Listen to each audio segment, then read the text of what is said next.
কলেজের পুরো টিমটাকেই দেখেছি সবসময় খুব অ্যাক্টিভলি কাজ করতে, যারা কলেজটাকে এগিয়ে নিয়ে যেতে চান। স্যারের কাছে আজকে রিকোয়েস্ট থাকবে আমারও, যে এই কলেজে বেশ কয়েকটা ডিপার্টমেন্টে তারা মাস্টার্স খোলার জন্য কাজ করছেন। আপনার কাছে হয়তো দ্রুতই তারা আবেদনপত্র পৌঁছেবেন বা পৌঁছে দিয়েছেন অলরেডি কেউ কেউ। তো আপনার বিশেষ বিবেচনা কাজ আশা করছি স্যার। আমরা জানি যে ট্যুরিজমের ক্ষেত্রে এখন 2-1 মিনিটে একটু কথা বলি।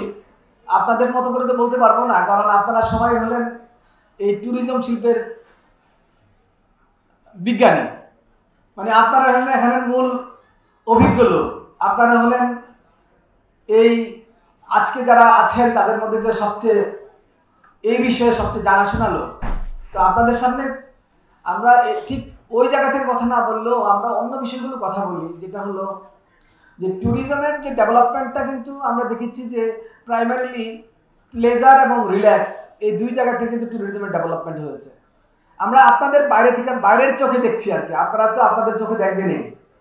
আমরা যারা বাইরের লোক, ট্যুরিজমের বাইরের লোক, তারা বলছি। তো এখন কিন্তু সেই ট্যুরিজম আর এই প্লেজার এবং রিল্যাক্সের মধ্যেই সীমিত নয়। এখন আমরা দেখি যে ট্যুরিজম কিন্তু খুব সিরিয়াসলি ব্যবহৃত হচ্ছে জিডিপি ইনকামের ক্ষেত্রেও, অর্থনৈতিক জায়গা থেকেও।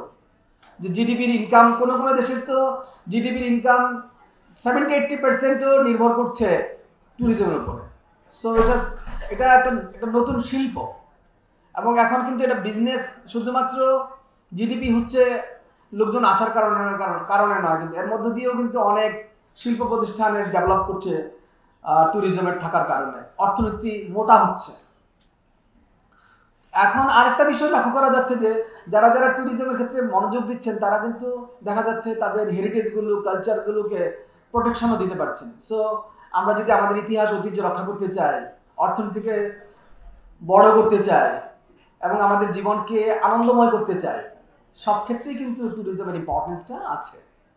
আপনারা জানেন এই বছর সবচেয়ে ভিজিটেড কান্ট্রি হলো ফ্রান্স, প্রায় 58 মিলিয়ন প্লাস তাদের ট্যুরিস্টের সংখ্যা, এবং ইন্ডিয়া কিন্তু পঞ্চম হয়ে গেছে এবার এই ট্যুরিজমে র্যাঙ্কে। তো আমাদের পার্শ্ববর্তী দেশও কিন্তু কম এগিয়ে না, তারাও পঞ্চম হয়ে গেছে। এখন আমরা আসলে আমাদের ট্যুরিজমটাকে ঠিকভাবে ডেভেলপ করতে কিন্তু পারি নাই। এই ক্ষেত্রে আপনাদের কন্ট্রিবিউশন, আপনাদের চিন্তা চেতনা কাজে দিবে আশা করছি।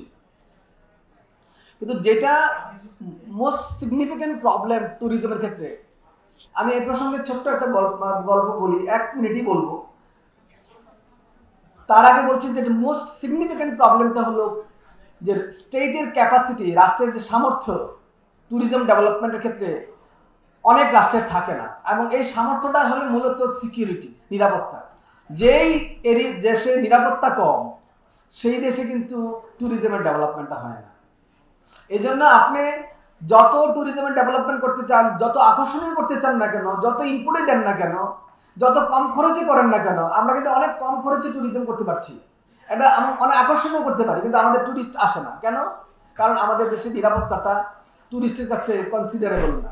তা আমরা যদি রাষ্ট্রকে যদি বোঝাতে না পারেন যে ট্যুরিজম কত ইম্পর্টেন্ট, আপনারা যদি রাষ্ট্রকে বোঝাতে না পারেন ট্যুরিজমের ইম্পর্টেন্স, তাহলে অনেক কষ্ট করেও কিন্তু বেশি আয় করতে পারবেন না। এই জন্য রাষ্ট্রকে বোঝানোর চেষ্টা করা আমাদের খুব প্রয়োজন হয়ে পড়েছে।